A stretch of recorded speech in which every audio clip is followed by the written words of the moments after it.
এইটো সেপ্টেম্বৰ মাহ মাননীয় মুখ্যমন্ত্ৰীয়ে কৈছে যে সেপ্টেম্বৰ মাহত এডুকেশ্যন ডিপাৰ্টমেণ্টত আৰু কিমান খালী পদ আছে বিজ্ঞাপন বাহিৰ কৰিবলৈ মই বিজ্ঞাপন উলিয়াবৰ কাৰণে মই চাই আছো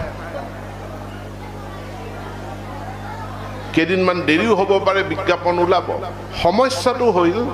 যে আমাৰ শিক্ষকৰ পদবিলাক যেতিয়া সৃষ্টি হৈছিল এটা পৰিকল্পনা অনুযায়ী সৃষ্টি হোৱা নাছিল বহুত পদবী প্ৰাদেশিকৰণ হৈছিল অৰ্থাৎ যেনে ধৰণে বিদ্যালয়খনত আছিল তেনে ধৰণে প্ৰাদেশিকৰণ হৈ গ'ল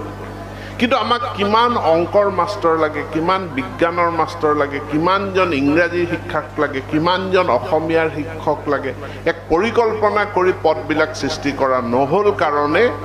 আজি বিদ্যালয়সমূহত শিক্ষকৰ সমস্যা হৈ আছে আমি পৰ্যায়ক্ৰমে বিদ্যালয়সমূহত আন্তঃগাঁথনিৰ সমস্যাবিলাক সমাধান কৰি যাম শিক্ষকৰ সমস্যা আমি সমাধান কৰি যাম অতি কমেও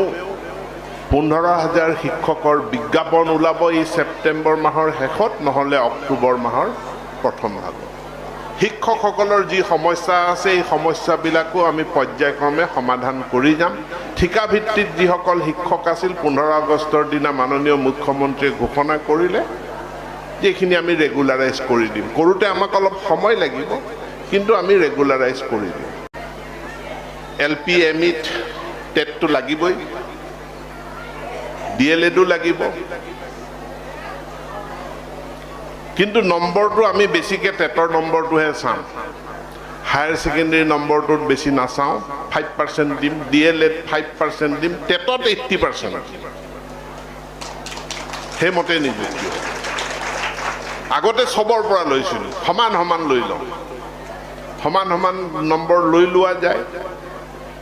কিন্তু এতিয়াৰ পৰা সিদ্ধান্ত লোৱা হৈছে যে টেটৰ নম্বৰৰ পৰা 80% নম্বৰ ল'ম